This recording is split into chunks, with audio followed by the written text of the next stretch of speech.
Ka-express, Kai Soto, ginulat ang mundo.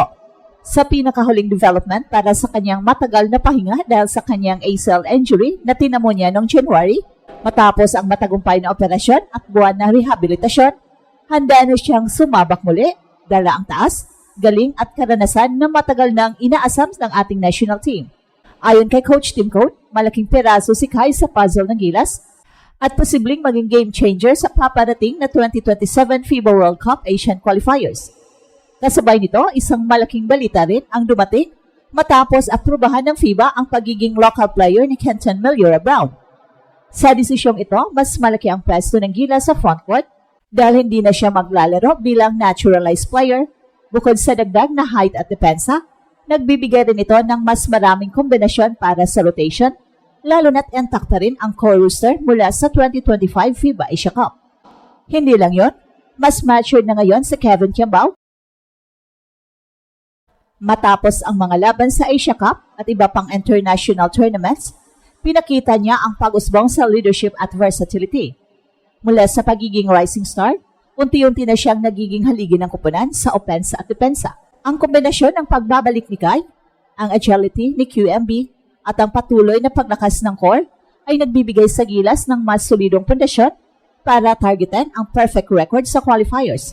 May continuity sa sistema ni Coach Tim Cone, may chemistry na nabuo mula sa nakaraang kampanya, at may bagong energy mula sa mga pagbabagong ito. Habang papalapit ang qualifiers, malinaw na mas handa, mas buo at mas malakas ang Gilas at handang muling gulatin ang buong mundo. Matapos ang halos 8 buwan na pagkawala sa hardwood, muli nang sasabak si Kai para sa Gilas Pilipinas. Naalala ng lahat ang kanyang ACL injury nitong January na naging dahilan para hindi siya makasama sa buong kampanya ng ating national team sa FIBA Asia Cup. Dumaan siya sa operasyon at masusing rehabilitation program na ayon sa mga doktor at ng SBP ay hindi dapat madaliin. Pero ngayon, nasa yugto na siya ng full basketball activities, handa na muling magbigay ng taas at depensa sa ilalim para sa Gilas. Mula sa sidelines, ramdam ang kanyang presensya sa mga laro at practice ng kupunan. Naging inspirasyon siya sa kanyang mga kakampi kahit hindi nakakapaglaro. Sa Araneta send-off game kontra Macau bago ang Asia Cup, naroon siya para magpakita ng suporta. At malinaw sa mukha ng mga fans ang pananabik na makita siyang muling maglaro. At si Coach Tim mismo ang nagsabi na si Kai ang missing piece sa kanilang sistema, isang mobile 7-3 center na kayang magbigay ng rim protection at spacing mula sa perimeter. Sa kanyang pagbabalik para sa 2027 FIBA World Cup Asian Qualifiers,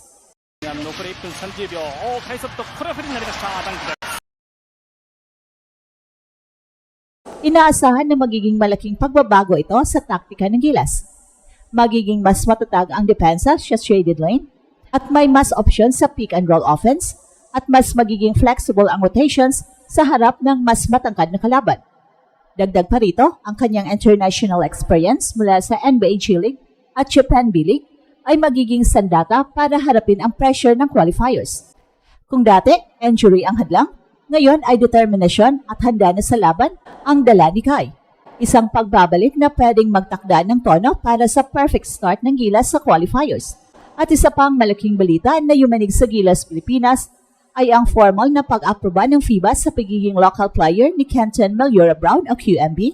Sa matagal na panahon, itinuturing siyang naturalized player. So ibig sabihin may limitado ang paggamit sa kanya dahil may naunang pwesto para sa import tulad ni Justin Brownlee.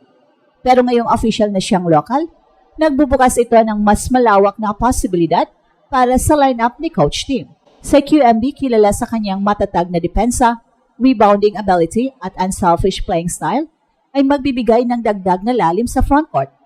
Hindi na kailangang mag-alangan si Coach Tim na ipasok siya kahit sabay pa ni Justin Brownlee dahil hindi na ito magbabanggaan sa FIBA roster rules.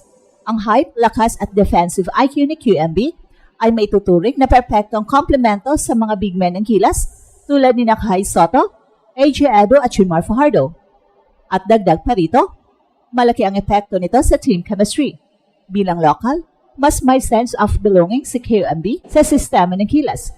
Hindi na siya titingnan bilang one-off reinforcement, kundi bilang integrated na membro ng long-term program. Si Coach Tim mismo ang nagsabi, game changer ang desisyong ito. At hindi lang sa darating na qualifiers, kundi pati na sa mga susunod pang international tournaments. Sa practical na aspeto, binibigyan din ito ang gilas ng flexibility sa player rotation at game plan. Maari nang magpatupad ng mas physical na depensa sa ilalim habang nananatili ang spacing sa labas at pwede ring maglaro ng mas mataas at mas matatag na lineup laban sa Oceania powers tulad ng Australia at New Zealand. Sa madaling salita, ang eligibility ni Kenton Malura-Brown bilang local ay hindi lang dagdag sa roster, ito ay isang strategic na panalo bago pa magsimula ang qualifiers. At habang papalapit ang 2027 FIBA World Cup Asian Qualifiers, isa sa pinakamalaking lakas ng gilas ay ang continuity ng kanilang roster.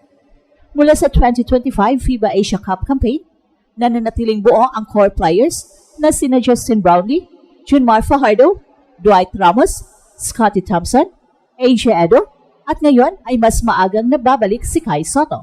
Ang pagkakapareho ng lineup ay nangangahulugang hindi magsisimula mula sa simula ang chemistry at sistema ng kupunan, isang malaking bentahe lalo na sa qualifiers na kadalasang maikse ang preparasyon. Sa gitna ng stability na ito, kapansin-pansin din ang pag-usbong ni Kevin Kiambao.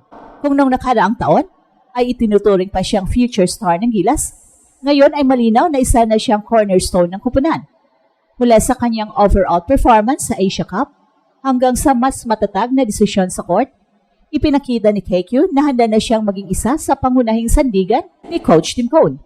Nakita ang maturity niya sa pagpili ng tamang pasa, pagbigay ng spacing at pagtulong sa depensa laban sa mas matatangkad na kalaban.